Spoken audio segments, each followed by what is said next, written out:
Hey, bud. Mm-hmm, is he? How are you? Oh, I'm just good. Are you a Republican or a Democrat? Well, I grew up a Methodist. You did? Mm-hmm. Well, I'm going to stay one. That's just as bad. Oh, I know. Yeah. Peace Yeah. and love. Hello and welcome to your old news update. I'm Izzy Fitz. And I'm Bud Driscoll.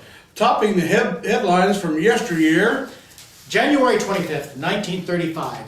4 farmers from the Mentor vicinity were arrested Thursday by game wardens on a charge of attempting to spear fish through a hole in the ice.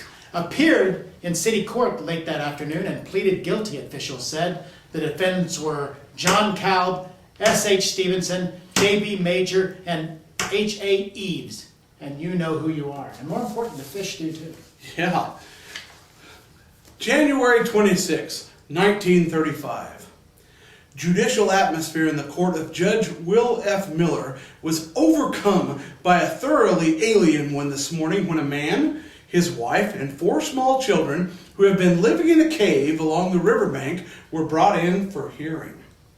Testimony showed that on at least one occasion, Mr. and Mrs. George Beard, their sons George, Ellis, Willie, and Floyd, ages 15, 12, 5, and 4, 2 goats, and a dog, all spent the night together in their underground bedroom.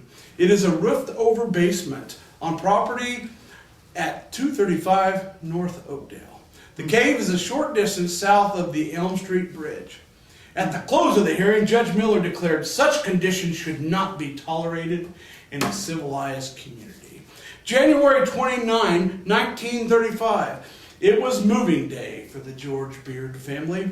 Housed temporarily in a tourist cabin after they had been taken from a cave along the riverbank, members of the family were moving back into a house today.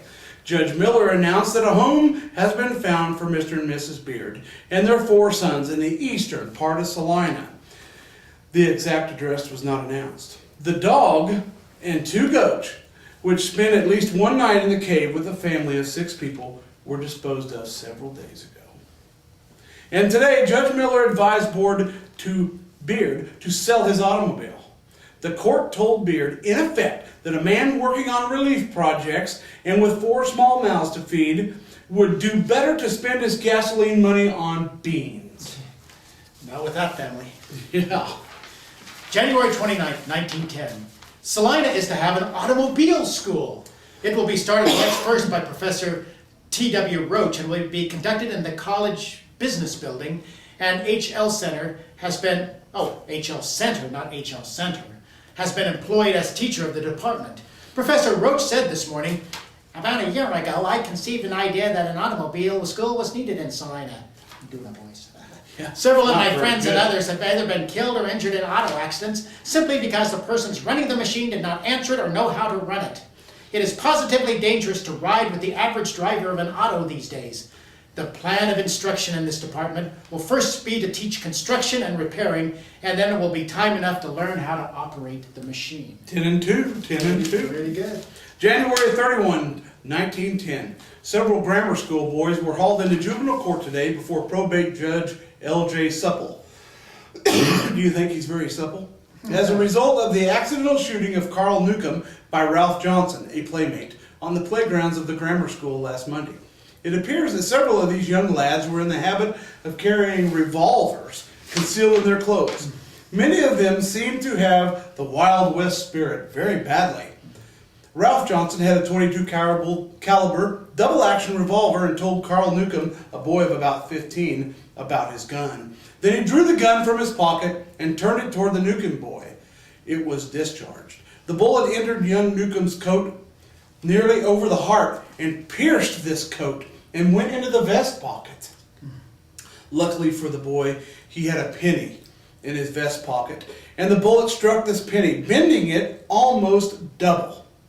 Neither Johnson nor Newcomb breathed a word of the shooting for several days.